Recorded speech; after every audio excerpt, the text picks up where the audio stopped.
This part will be a short video showing you how inferring to population genetics via artificial language classifications like Niger-Congo has played a role in the destabilization of Democratic Republic of Congo. The academically mainstream habit of inferring to genetics via artificial language classifications formed other language classifications like Swahili. I think I discussed this in part 4. As I showed you in part 4, the average Congolese thinks Swahili is an ethnic group. In Western academia, they promote Swahili as if it's an indigenous Central African and East African dialect, which is not true.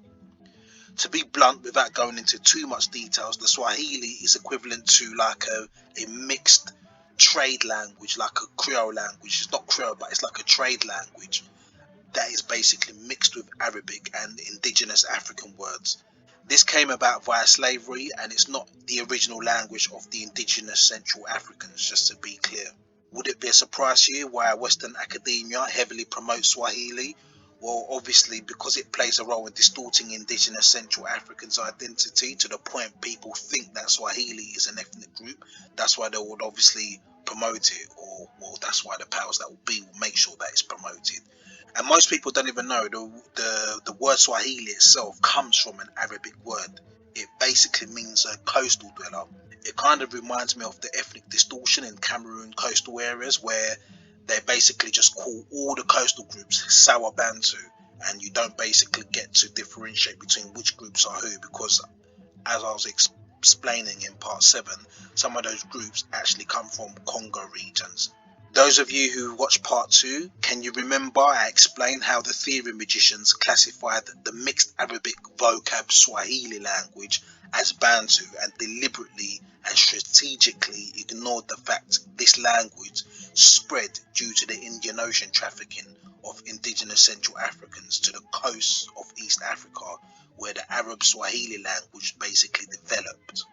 Arabic groups form as far as around Omani, mixed in with the East Africans from Ethiopia, Somalia, and as far as Kenya and Tanzania, which basically created populations who formed the Swahili language. Do have in your mind this language was not even widespread in Democratic Republic of Congo as you're seeing it widespread today.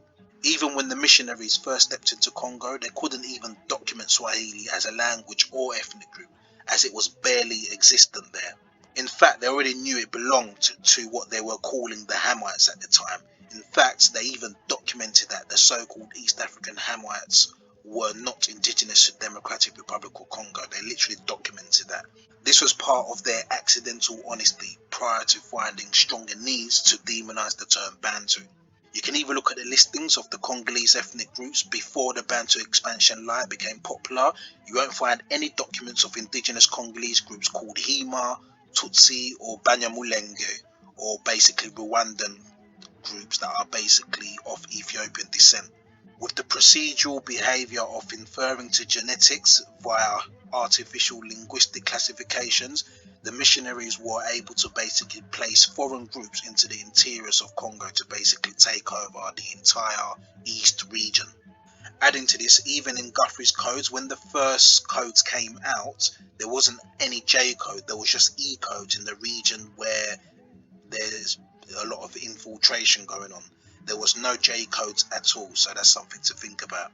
This J group was obviously inserted to make it look and appear like the Ethiopian descent groups are indigenous to Congo and supported by the artificial language classifications like Niger Congo, which created the promotion of Swahili.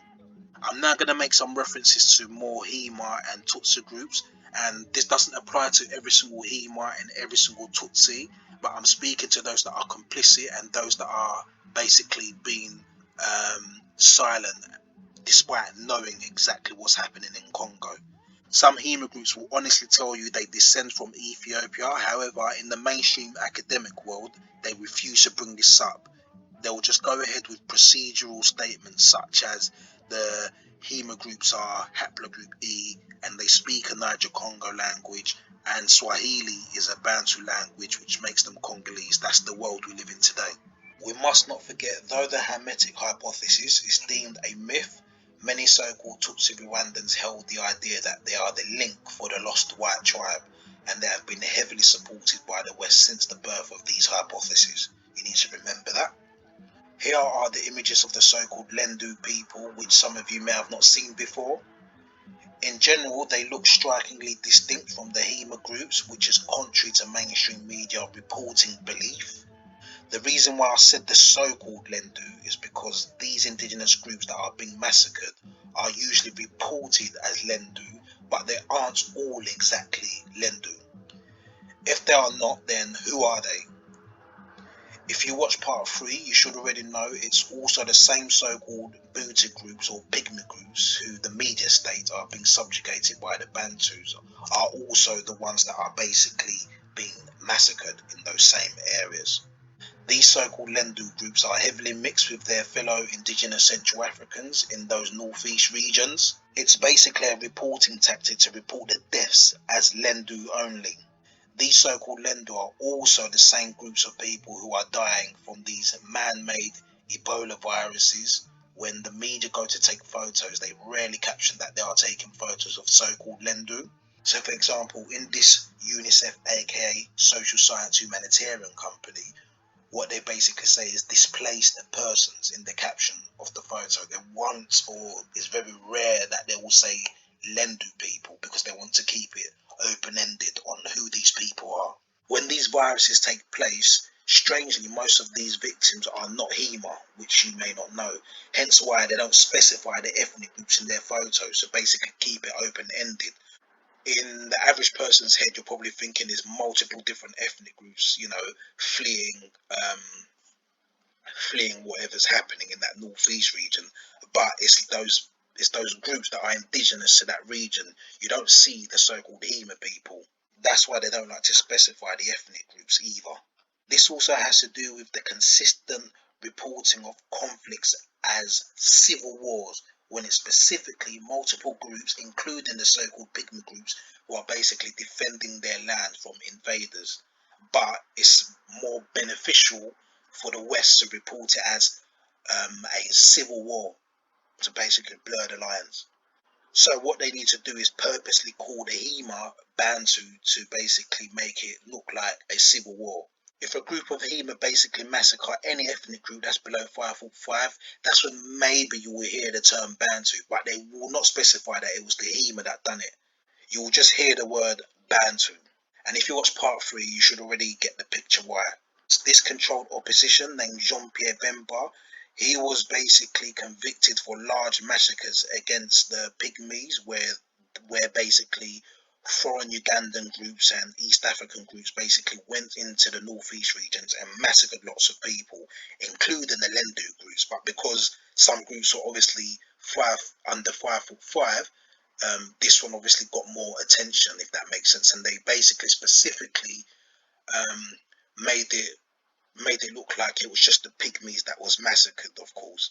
And if you noticed, they didn't specify that it was Nilotic groups or it was a Hema group. They didn't specify the ethnic groups. They just specified the movement responsible for it, because it's more beneficial for them to do that. If they had the chance, they would have said the Bantu. If you have ever heard rumours about pygmies being eaten, this is where the rumours actually came from. It was this situation here, which was handled by this controlled opposition who's not indigenous to these Congo regions. So believe me when I tell you, ethnic distortion is a reality. The Lendu groups don't even have a Wikipedia page about their own origins, and the HEMA does. And this is by design, it's not hard to work out. In fact, the Lendu aren't even collectively called Lendu amongst themselves. They are sometimes referred to as Ada or Bada people. So as I was saying, they refer to all the deaths and issues in comparison with the Hema as Lendu. So basically they can distort what is happening to the Twa groups and the Pygmy groups that's there, so that they can reserve it for the term Bantu. So whenever you hear that there's a decline of Booty and Twa groups in that area, they will basically make reference to the Bantu expansion. Does it make sense now? And just to be clear, unless a foreign reporter has gone into those northeast regions and made a report that leaves the West no choice but to report that the HEMA has basically carried out some atrocities, that's when usually you would basically hear about something. And I'm going to show you an example. So here is an example of when a report had to be made against a HEMA person. An Ethiopian descent Hema Tutsi was charged for the systematic rapes and murders against indigenous Congolese people in the northeast regions of Democratic Republic of Congo, and for putting child soldiers into those groups that basically get European military weapons exported into East Africa so that they can go into the northeast regions of Democratic Republic of Congo to massacre the people there. The reason why I'm showing you this is to show that the mainstream media did not want to specify his ethnic group. They just specified he is Congolese, which works hand in hand with demonizing the term Bantu. So it looks like it's a group of people from the same lineage having a civil war with each other, when it's not the case. As I said, it's indigenous people defending themselves from people like this who are not indigenous to Congo. Here is a map of the northeast region of Democratic Republic of Congo. As you can see, the HEMA groups here are mainly situated by the bank or the lake, as there was basically planted there, or they basically went across the lake and was planted there. And they are also situated in different spots, which is basically odd compared to the other indigenous groups that are situated around those areas. They are the only ones that are in different spots. So if you look at the old maps of Congo, you don't see the name Hema in those regions. You do see names like Olor and other names basically that have always been in those regions, but you don't see the name Hema in the very old maps of Congo. Remember, just like the mainstream media made the well-educated students of Western academia believe Tutsi and Hutu are indistinguishable due to suspicious haplogroup assignments and artificial language classifications, they are doing the same thing with the Lendu and the Hema. They want Lendu to be interchangeable with Hema so that it blurs the ethnic lines. And don't also forget the CIA worker, Mobutu, was also assisting and favouring the Hema over the Lendu. Also, if you remember in part 3, I made mention of a Twa group that basically seeked refuge in remote areas of Uganda, along with other subjugated groups in Uganda that fled Congo. I'm just telling you this so you can put two and two together. When I spoke about the mtDNA haplogroups have insufficient sampling in the Uganda areas, and that is basically by design. Lastly, don't you find it ironic that the Europeans basically shifted the Hema and Tutsi's biblical classification from Hamitic to Jewish? Just remember, they was Hamitic when they accidentally made reference to the Bantu speakers also coming from Ugandan regions, and then when they said that the Bantu speakers came from Nigeria, they then said that the Hema and the Tutsi people are the Jewish people of Africa. I just find that strange. And I also want to close off with this. Before 1948, the Israel state that you see today in Israel, modern day Israel today, was actually planned to be in East Africa instead of modern day Israel today, Think about that as well. And that was just before 1948. Anyway, stay tuned for part 8, where I will go into indigenous Congolese family names, which connects to lands, places, languages, and stories which are irrefutable.